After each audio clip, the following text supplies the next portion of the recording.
Bonjour, me revoilà avec le principe d'influence. Le mot influence n'engage pas à la curiosité, je crois.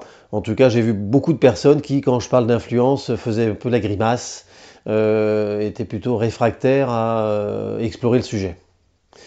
Cette notion d'influence, ce mot influence, est très connoté, négativement connoté donc, et du coup engendre la peur, enfin nous ramène à le fait d'être changé par l'autre, insidieusement, et finalement de perdre notre identité. Et donc je rappelle encore une fois, parce que ça me semble vraiment important, que notre ego, pour moi, alors c'est l'idée que j'en ai, est notre système de défense qui vient protéger notre structure. Et donc notre structure, c'est notre vision du monde, la réalité que nous avons du monde, toute notre intériorité en termes de croyances, en termes de règles de vie, en termes de valeurs qui sont présentes en nous et souvent en arrière-fond de notre conscience. Et ce sont ces éléments qui viennent diriger en fait notre existence. Et donc c'est aussi notre culture, notre éducation, nos compétences, notre savoir-être, savoir-faire, enfin tout un tas de paramétrages qui font que nous sommes ce que nous sommes ce que nous croyons être. Et notre ego, c'est cette mécanique-là qui vient verrouiller, protéger notre système pour pas que, comme un château de cartes, que tout s'effondre dès qu'un élément va être transformé, changé, parce que nous évoluons, nous progressons, nous découvrons des choses, nous apprenons des choses et que ces apprentissages nous entraînent à moduler, modifier, améliorer, sublimer notre structure de base. Et donc, cette influence vient apporter une notion de fermeture finalement dans le dialogue, dans le questionnement, dans l'intérêt à l'autre, dans le débat. Et donc nous sommes, j'observe dans notre société en difficulté par rapport à ce débat. Et le débat, je ne sais pas si vous le voyez, a été bien verrouillé. Et je ne parle pas d'un débat comme on voit à la télé mainstream officielle, je parle d'un vrai débat où on peut effectivement opiner, discuter d'un sujet pour opiner et donc faire notre opinion sur un sujet donné. Donc ça c'est le premier ressort qui vient avec le mot influence.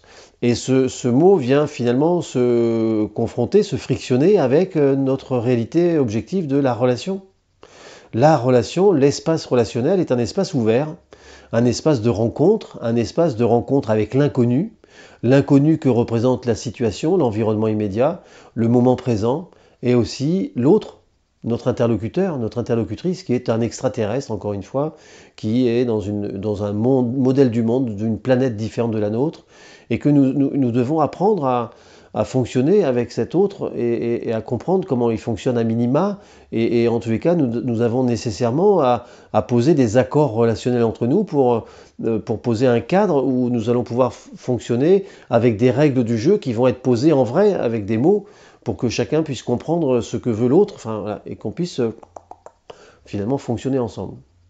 Et que donc l'espace relationnel est un espace d'influence, de fait, parce que pour réussir à nous mettre d'accord sur un sujet donné, nous devons partager nos éléments réciproques et avec ça, ça va influencer les uns les autres et on va finalement trouver une solution qui va contenter l'un, contenter l'autre, pas 100% l'un, pas 100% l'autre, mais voilà, et on va trouver un terrain d'entente.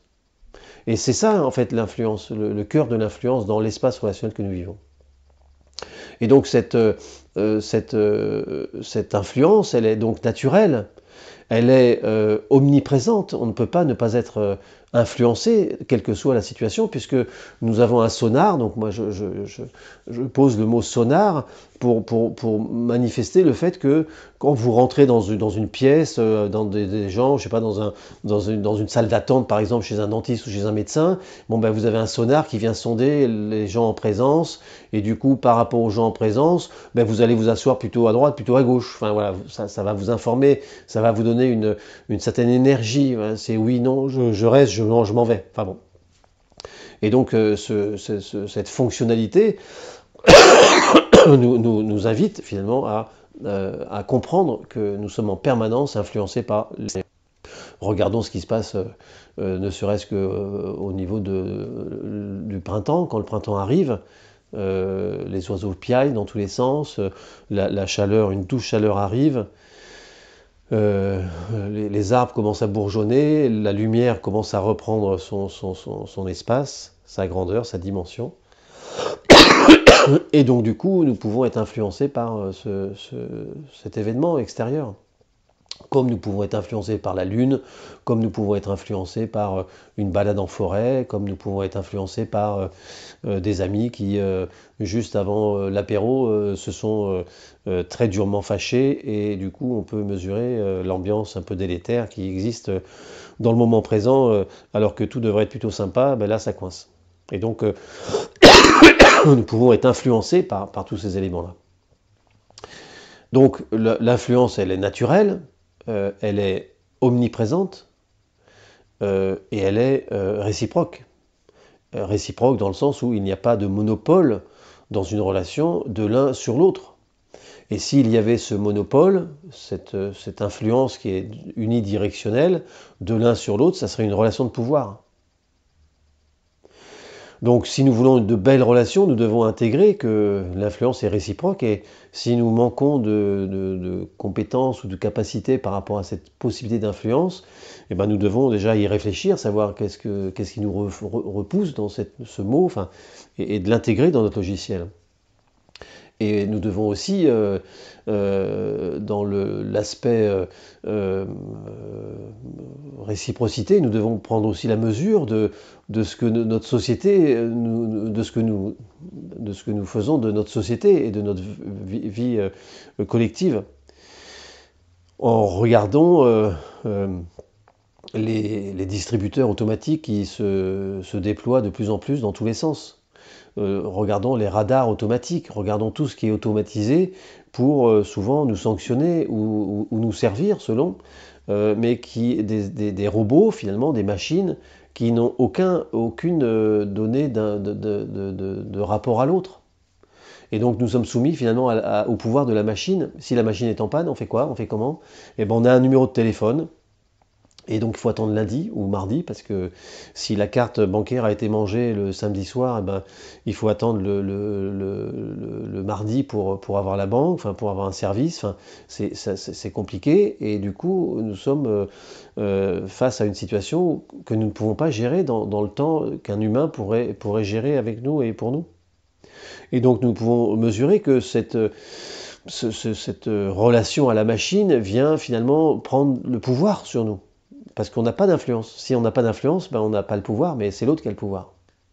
Regardons aussi nos institutions, comment ce pouvoir d'influence que nous devrions avoir en tant que citoyens. Regardons aujourd'hui les paysans, les agriculteurs qui comprennent que l'Union européenne est une catastrophe totale pour eux, mais pour nous tous, et que nous n'avons aucune influence, mis à part aller tout bloquer en France. Regardons ce qui se passe.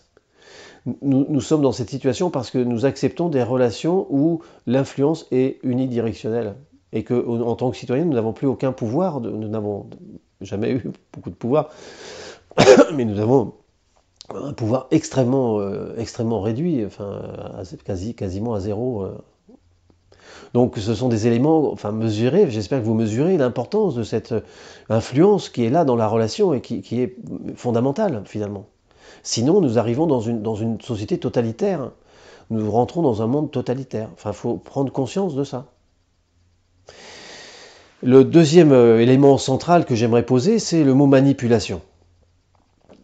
Donc, sur le chemin qui a été le mien pour finalement arriver à avoir des éléments suffisants pour écrire un bouquin, j'ai eu à un moment donné le besoin de comprendre qu'est-ce que c'est que la manipulation.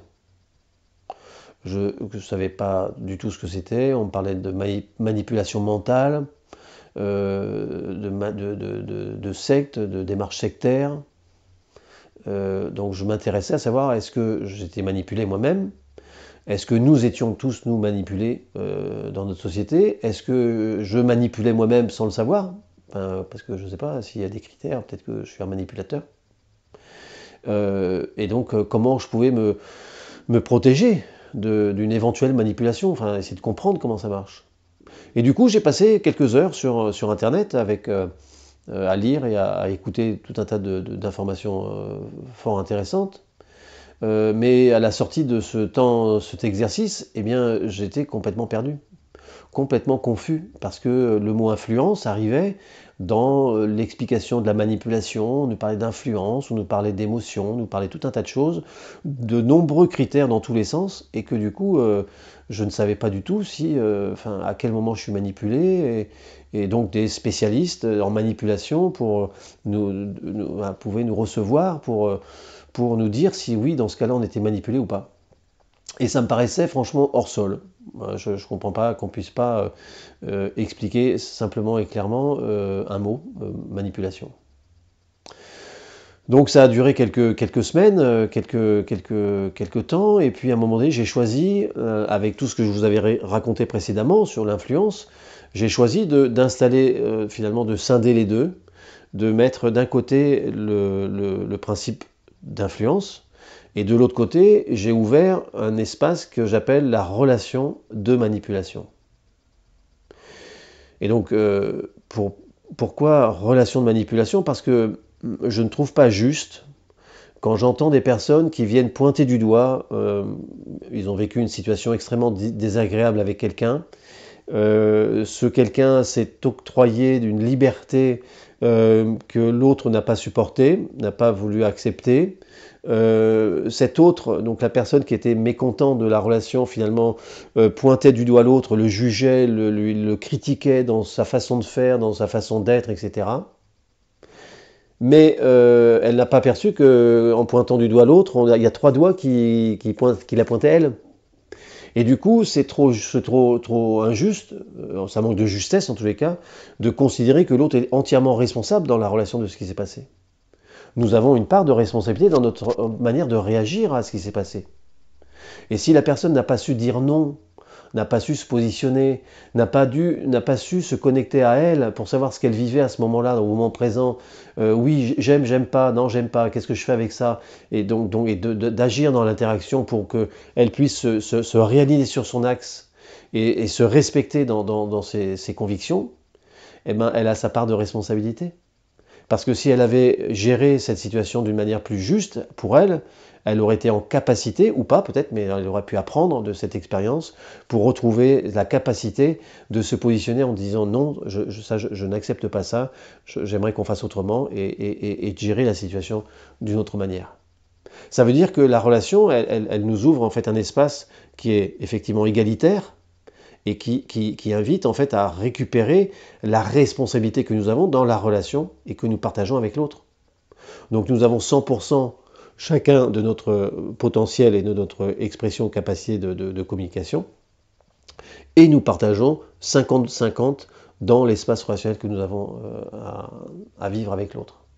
Mais si au lieu de mettre 50-50, nous mettons l'autre met 50 et nous on met 0, ben finalement ça fait du 100-0, enfin ça fait ce que j'appelle et ce que je décris comme une relation de pouvoir. Et donc c'est important je crois, d'intégrer la notion de relation. Parce que quand je parle de relation de manipulation, déjà, je me positionne comme étant partie prenante dans une démarche de manipulation que je subirais. Mais ça me redonne mon pouvoir. Je reprends les clés de mon pouvoir, de savoir qu'est-ce que je veux faire avec cette personne-là qui est en train de me manœuvrer d'une manière très malhonnête pour atteindre des objectifs qu'elle ne veut surtout pas nommer avec moi. Donc ça, j'aurai l'occasion de parler de la relation de manipulation dans une autre vidéo et de vous détailler les différentes versions que j'ai pu poser. Donc voilà, donc c'était important pour moi de séparer les deux,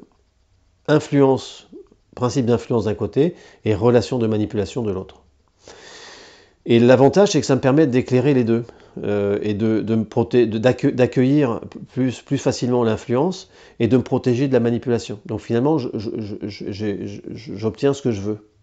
Dans l'objectif qui est de mieux vivre ensemble, de mieux vivre la relation avec moi-même et avec l'autre, de savoir comment ça fonctionne, me permet de me positionner avec plus de justesse. Et donc, c'est quoi la différence entre l'influence, telle que je la vois moi, et la relation de manipulation?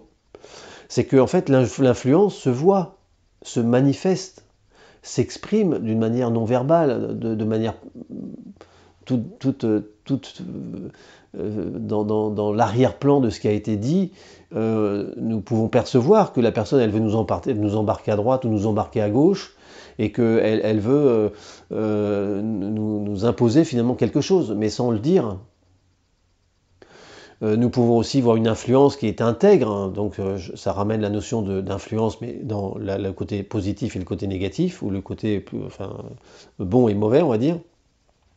Et donc un parent qui va, dans le cadre éducatif de son enfant, va exprimer à son enfant, le recadrer, lui expliquer que son comportement n'était franchement pas adapté pour telle et telle raison, qu'il était important qu'il rajoute dans son logiciel tel et tel élément pour que son comportement puisse être transformé dans quelque chose de plus juste pour lui et pour les autres. Et donc ça, c'est une démarche d'influence. Voilà. Quand, en tant qu'aide-soignant, il y a une petite mamie le soir qui n'arrive pas à dormir, premier passage dort pas, deuxième passage ne dort pas, bon, je m'interroge, bon, qu'est-ce qui vous arrive, vous ne dormez toujours pas? Enfin voilà, je rentre en communication avec cette dame, et puis j'essaye de voir, je lance mon moulinet, et puis j'essaye de ramener de l'information pour essayer de comprendre ce qu'elle vit, cette dame. Faut souvent lancer la ligne plusieurs fois, mais en fait, petit à petit, elle exprime le fait que elle est très angoissée, parce qu'il est question de vendre la maison, et que c'est extrêmement compliqué pour elle, et puis du coup il y a son mari qui est décédé, qui lui manque, parce que du coup lui aurait géré les choses autrement, et qu'elle est un petit peu démunie, et que du coup elle repense à son mari, et du coup il y a tout un tas de pensées qui arrivent dans sa tête, et du coup elle tourne en boucle tous ces éléments-là, et elle n'arrive pas à dormir. Et donc du coup, le fait de poser avec elle, prendre un temps de communication, de voir un peu ce qui se passe en elle, ça lui permet d'exprimer, de mettre à l'extérieur ce qu'elle a dans la tête, de poser, de verbaliser avec des mots, hein, au début était le verbe, et du coup le fait de mettre à l'extérieur apaise, enfin, c'est un phénomène d'apaisement, où finalement les idées s'éclairent, les choses vont un peu plus en profondeur, la personne se reconnecte un petit peu plus à elle et à son besoin, et donc avec cette guidance qui peut être aussi celle que le soignant peut apporter, eh bien, elle va pouvoir poser ses valises d'une certaine manière, et peut-être partir le lendemain pour avoir un objectif, quelque chose à dire, enfin à poser, à demander, enfin à poser comme besoin. Et face à ce temps passé, eh bien, cette dame va certainement se rendort. Elle se finit par s'endormir. Et ça, c'est une influence intègre, parce que c'est une influence qui sert juste l'intérêt de l'autre, le besoin de l'autre, d'être dans cet échange-là avec l'autre. Donc voilà, donc nous avons une influence qui est présente, qui peut être intègre ou pas intègre, et qui se voit.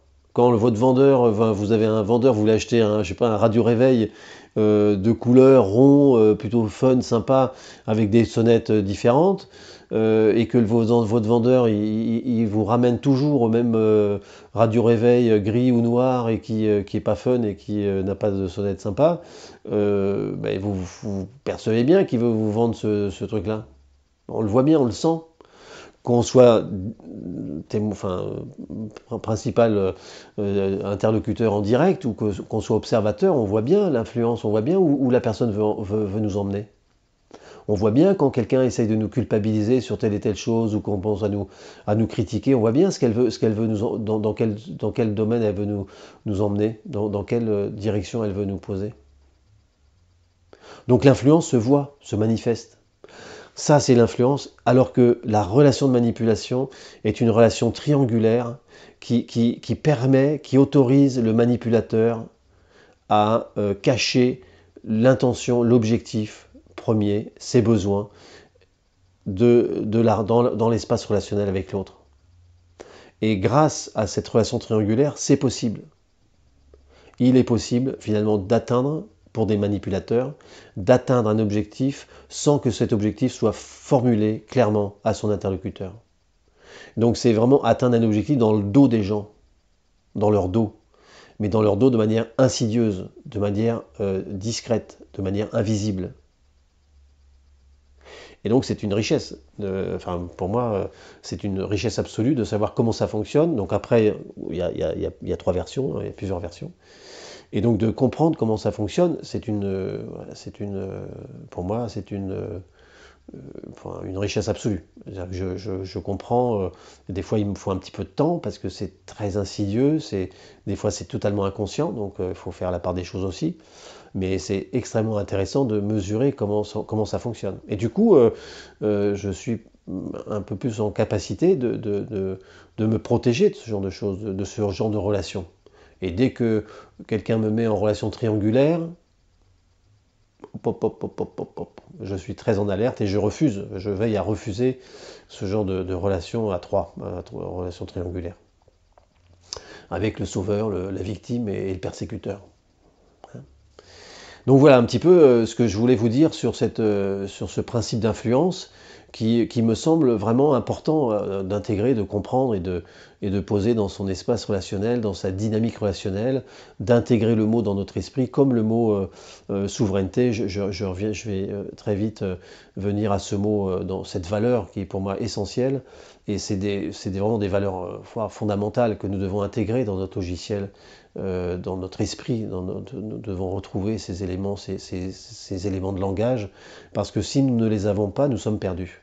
Voilà. Et si nous ne les avons pas, c'est le pouvoir est donné à d'autres qui savent très très bien gérer ce genre de situation-là, et de nous priver des mots nécessaires à notre pensée, à notre réflexion. Voilà, je vous remercie de votre attention, je vous remercie de votre écoute, j'espère que ça vous anime, enfin rien que moi, je suis très content, ça m'enchante, hein, je suis, bon, je suis enchanté de pouvoir poser tout ça.